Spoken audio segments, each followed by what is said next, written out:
अच्छा मुज़ाहिर है दसो बाबर आजम तकरीबन 5 ਤੋਂ 6 मैच उन्होंने खेड ले ने बिग बैश विच ते 2 हाफ सेंचुरियां ने लेकिन वो मुसलसल जिहड़ा ना स्ट्रगल करते नज़र आ रहे हैं। तुसी की कहोगे वर्ल्ड कप तो पहले उन्होंने फॉर्म नूं अगे उन्होंने हार्ड कंडीशन जाके खेडना है तो उत्थे भी जे वो लड़ खड़ा गए फिर तो सानूं नुकसान होएगा।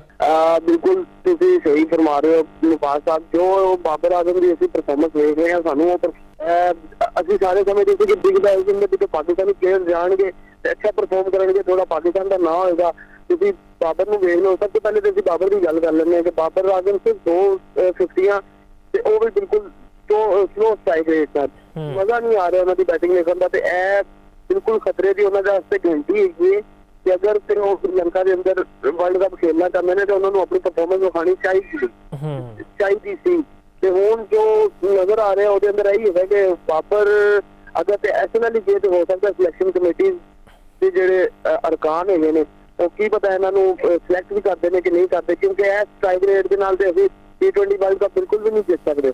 ਨਹੀਂ ਉਹ ਕਹਿੰਦੇ ਨਾ ਸਟ੍ਰਾਈਕ ਚੰਗੀ ਹੋਏ ਜਾਂ ਨਾ ਹੋਏ ਇੱਕ ਵੱਡੇ ਖਿਡਾਰੀ ਦਾ ਟੀਮ ਵਿੱਚ ਸ਼ਾਮਿਲ ਹੋਣਾ ਬਹੁਤ ਜ਼ਰੂਰੀ ਹੈ, ਇੰਪੈਕਟ ਪੈਂਦਾ। ਤੁਸੀਂ ਵੀ ਇਹੀ ਕਹਿੰਦੇ ਸੀ ਮੁਜ਼ਾਹਿਰ ਅਵਾਜ਼ ਸਾਹਿਬ, ਤੁਸੀਂ ਯੂ ਟਰਨ ਲੈ ਰਹੇ ਹੋ ਵੈਸੇ ਮੈਂ ਜਿਹੜੀਆਂ 2 ਹਾਫ ਸੈਂਚੁਰੀ ਕੀਤੀ ਉਹ ਨਹੀਂ ਤੁਹਾਨੂੰ ਯਾਦ ਆ ਰਹੀਆਂ। ਪਰਫਾਰਮੈਂਸ ਦੇਖੋ ਨਾ ਤੁਸੀਂ 160 ਅਗਰ ਸਕੋਰ ਹੈਗਾ ਟਾਰਗੇਟ ਹੈਗਾ ਤਾਂ ਤੁਸੀਂ ਉਹਦੇ ਅੰਦਰ ਵੀ ਸਲੋ ਖੇਲੋ ਜਾਂ ਅਗਰ 200 ਰਨ ਅਗਰ ਕਿਸੇ ਦੀ ਟੀਮ ਨੇ ਮਾਰਤਾ ਤੇ ਫਿਰ ਕੀ ਕਰੋਗੇ?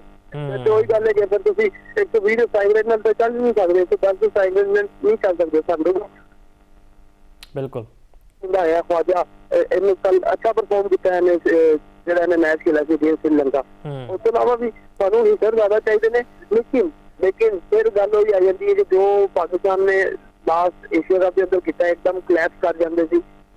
ਦੇਖ ਲੈਂਦੇ ਹੁਣ ਕੀ ਸਿਲੈਕਸ਼ਨ ਕਮੇਟੀ ਕੀ ਕਹਿੰਦੀ ਹੈ ਕਿ ਉਹ ਹੋ ਸਕਦਾ ਕਿ ਰੱਖਦੇ ਨੇ ਨਹੀਂ ਰੱਖਦੇ, ਲੇਕਿਨ ਉਮੀਦ ਹੈ ਕਿ ਰੱਖ ਲੈਣਗੇ ਤੇ ਸਾਨੂੰ ਅੱਛਾ ਹੀ ਦੇਖਣ ਨੂੰ ਮਿਲੇਗਾ। ਬਾਬਰ ਆਜ਼ਮ ਦੀ ਬੈਟਿੰਗ ਤੋਂ ਅੱਛਾ ਮਜ਼ਾ ਆਏਗਾ, ਲੇਕਿਨ ਉਹਦੇ ਤੋਂ ਸਾਰੇ ਉਹਨਾਂ ਦੇ ਫੈਨਸ जाते खुद मैं भी बड़ा डिसअपॉइंट है कि ਇਹ ਨਹੀਂ ਚਾਹੁੰਦੇ ਕਿ ਬਾਬਰ ਐਸੀ ਪਰਫਾਰਮੈਂਸ ਦੇ। ਅੱਛਾ ਜਰਾ ਗੱਲ ਕਰ ਲਈ ਅਸੀਂ ਰਿਜ਼ਵਾਨ ਦੀ, ਉਹ ਯਕੀਨੀ ਤੌਰ ਤੇ ਵਰਲਡ ਕੱਪ ਸਕੁਆਡ ਵਿੱਚ ਨਹੀਂ ਨੇ ਲੇਕਿਨ ਉਹ ਵੀ ਜਿਹੜਾ ਨਾ ਕੋਈ ਲੰਬੀ ਇਨਿੰਗਸ ਨਹੀਂ ਖੇਡ ਪਾ ਰਹੇ। ਤੁਹਾਨੂੰ ਯਾਦ ਹੋਏਗਾ ਕੱਲ ਉਹਨਾਂ ਨੇ 23 ਗੇਂਦਾਂ ਉੱਤੇ 26 ਰਨਸ ਬਣਾਏ ਨੇ ਤੇ ਜਿਹੜੇ ਕੈਪਟਨ ਸੀਗੇ ਸਦਰਲੈਂਡ ਉਹਨਾਂ ਨੇ ਉਹਨਾਂ ਨੂੰ ਵਾਪਸ ਬੁਲਾ ਲਿਆ ਕਿ ਜੀ ਇਹ ਬੜੀ ਸੁਸਤ ਬੈਟਿੰਗ ਕਰਦਾ ਪਿਆ। ਤੁਸੀਂ ਕੀ ਇਸ ਬਾਰੇ ਕਹੋਗੇ? ਰਿਜ਼ਵਾਨ ਨੂੰ ਹੋ ਕੀ ਗਿਆ ਤੇ ਜਿਹੜਾ ਰਵੱਈਆ ਸੀਗਾ ਆਸਟ੍ਰੇਲੀਆ ਖਿਡਾਰੀ ਦਾ ਉਹਨੂੰ ਕਿੱਦਾਂ ਵੇਖਦੇ ਹੋ? ਮੈਂ ਤੁਹਾਨੂੰ ਉਹੀ ਦੱਸ ਰਿਹਾ ਕਿ ਇਹ ਸਿਰਫ ਸਾਰੀ game confidence lack of confidence ਜੋ ਮਤਲਬ ਕਿ ਇੱਕ ਪਲੇਅਰ ਨੂੰ ਤੁਸੀਂ T20 ਕ੍ਰਿਕਟ ਤੋਂ ਬਾਹਰ ਕੀਤਾ ਉਹਦੇ ਸਟ੍ਰਾਈਕ ਰੇਟ ਦੀ ਵਜ੍ਹਾ ਤੋਂ ਸਲੋ ਖੇਲਦਾ, ਉਸ ਤੋਂ ਬਾਅਦ ਤੁਸੀਂ ਇਹਨੂੰ ਕਿ ਮੈਂ ਕਪਤਾਨੀ ਤੋਂ ਹਟਾਇਆ, ਉਸ ਤੋਂ ਬਾਅਦ ਟੀਮ ਦਾ ਹਿੱਸਾ ਨਹੀਂ ਹੈਗਾ, ਉਹਦੇ ਤੇ ਜ਼ਿਆਦਾ ਪ੍ਰੈਸ਼ਰ ਹੈਗਾ ਜਿਹਦੀ ਵਜ੍ਹਾ ਤੋਂ ਪਰਫਾਰਮ ਵੀ ਨਹੀਂ ਕਰ ਪਾ ਰਿਹਾ। ਤੁਸੀਂ ਵੇਖ ਸਕਦੇ ਹੋ ਕਿ ਪਿੱਛੇ ਜਿੰਨੇ ਵੀ ਮੈਚਿਸ ਹੈਗੇ ਨੇ ਉਹਦੇ ਅੰਦਰ ਰਿਜ਼ਵਾਨ ਨੇ ਕੋਈ ਖਾਸੀ ਪਰਫਾਰਮੈਂਸ ਨਹੀਂ ਦਿਖਾਈ ਕਿ ਜਦ ਬਾਬਰ ਆਜ਼ਮ ਦੀ ਛੁੱਟੀਆਂ ਹੈਗੀਆਂ ਨੇ ਕੋਈ ਰਿਜ਼ਵਾਨ ਨੇ ਤਾਂ ਬਿਲਕੁਲ ਹੀ ਕੁਝ ਪਰਫਾਰਮ ਕਰਕੇ ਨਹੀਂ ਦਿਖਾਇਆ। ਇਹ ਮੈਨੂੰ ਤਾਂ ਇਹੀ ਲੱਗਦਾ ਹੈਗਾ ਕਿ ਪ੍ਰੈਸ਼ਰ ਦੀ ਵਜ੍ਹਾ ਤੋਂ ਪ੍ਰੈਸ਼ਰ ਜਿਹੜਾ ਉਹਨੇ ਤੇ ਆਇਆ ਹੋਇਆ ਕਿ ਅੱਜ ਪਰਫਾਰਮ ਨਹੀਂ ਕਰਾਂਗੇ ਉਹਦੀ ਵਜ੍ਹਾ ਤੋਂ ਪਰਫਾਰਮ ਹੀ ਨਹੀਂ ਕਰ ਪਾ ਰਹੇ, ਜਿਹਦੀ ਵਜ੍ਹਾ ਤੋਂ ਟੀਮ ਤੋਂ ਬਾਹਰ ਵੀ ਗਏ ਨੇ। ਤੇ ਨਾਲ ਜੋ ਕੱਲ ਆਸਟ੍ਰੇਲੀਆ ਦੇ ਅੰਦਰ ਆਸਟ੍ਰੇਲੀਆ ਦੇ ਕ੍ਰਿਕਟਰ ਨੇ ਇਹ ਵਿਖਾ ਦਿੱਤਾ ਕਿ ਸਾਨੂੰ ਇੰਟੈਂਟ ਵਾਲੀ ਕ੍ਰਿਕਟ ਚਾਹੀਦੀ ਹੈ, ਤੇਜ਼ ਖੇਡਣ ਵਾਲੇ ਲੋਕ ਚਾਹੀਦੇ ਨੇ। ਸਲੋ ਕ੍ਰਿਕਟ ਤੇ ਨਹੀਂ ਬਿਲਕੁਲ ਨਹੀਂ ਚੱਲ ਸਕਦੀ ਆਸਟ੍ਰੇਲੀਆ ਦੇ ਅੰਦਰ।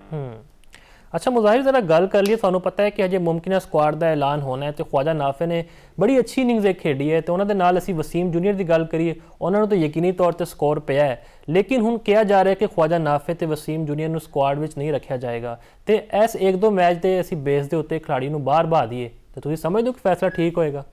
ਨਹੀਂ ਬਿਲਕੁਲ ਗਲਤ ਹੈ ਮੇਰੇ ਖਿਆਲ ਨਾਲ। ਤੇ ਖਵਾਜਾ ਨਾਫੇ ਬਿਲਕੁਲ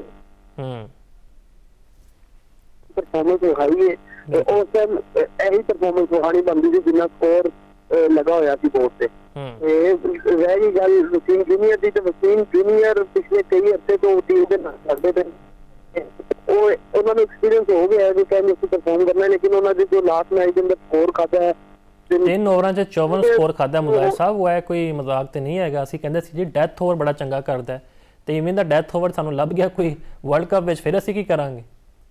ਅੱਗੇ ਤੇ ਅਭਿਸ਼ੇਕ ਸ਼ਰਮਾ ਨੇ ਵੀ ਆਣਾ ਹੈ। ਬਿਲਕੁਲ ਇਹੀ ਗੱਲ ਮੈਂ ਤੁਹਾਨੂੰ ਉਹੀ ਕਹਿ ਰਿਹਾ ਕਿ ਜੇ ਅਗਰ ਇਹ ਵਰਲਡ ਕੱਪ ਦੇ ਅੰਦਰ ਐਸੀ ਕੋਈ ਪਰਫਾਰਮੈਂਸ ਆ ਗਈ ਵਸੀਮ ਜੂਨੀਅਰ ਤੋਂ ਤੇ ਬਿਲਕੁਲ ਤੁਸੀਂ ਵਰਲਡ ਕੱਪ ਦੇ ਪਹਿਲੇ ਰਾਊਂਡ ਤੋਂ ਹੀ ਬਾਹਰ ਹੋ ਜਾਓਗੇ। ਲੇਕਿਨ ਫਿਰ ਗੱਲ ਹੋਈ ਆ ਜਾਂਦੀ ਹੈ ਕਿ ਹਰ ਦਿਨ ਬੁਰਾ ਦਿਨ ਨਹੀਂ ਹੁੰਦਾ, ਇੱਕ ਦਿਨ ਅੱਛਾ ਵੀ ਹੁੰਦਾ ਤੇ ਹੋ ਸਕਦਾ ਕਿ ਉਹ ਦਿਨ ਸੀ ਸ਼੍ਰੀਲੰਕਾ ਦੇ ਗੇਮ ਤੇ ਵਸੀਮ ਜੂਨੀਅਰ ਵਾਸਤੇ ਸਭ ਤੋਂ ਬੁਰਾ ਦਿਨ ਸੀ ਜਿਹਦੇ ਅੰਦਰ ਸਭ ਤੋਂ ਜ਼ਿਆਦਾ ਸਕੋਰ ਖਾਧਾ ਉਹਨਾਂ ਨੇ।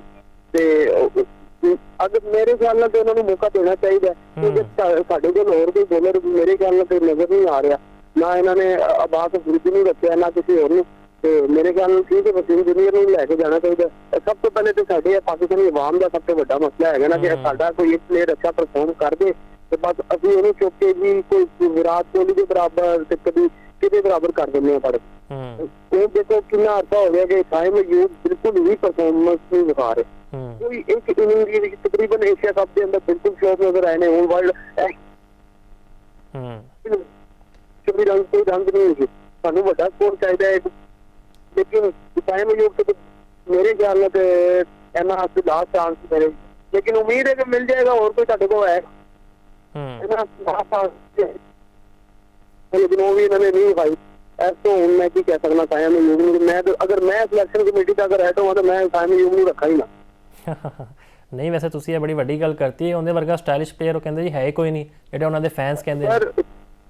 ਸਰ ਅਗਰ ਸਟਾਈਲਿਸ਼ ਪਲੇਅਰ ਦੀ ਗੱਲ ਕਰਦੇ ਹੋ ਫਿਰ ਤੁਹਾਡੇ ਕੋਲ ਅਹਿਮਦ ਸ਼ਹਜ਼ਾਦ ਵੀ ਬੜੇ ਸਟਾਈਲਿਸ਼ ਪਲੇਅਰ ਸੀ, ਤੁਸੀਂ ਉਹਨਾਂ ਨੂੰ ਵੀ ਬਾਹਰ ਕੀਤਾ।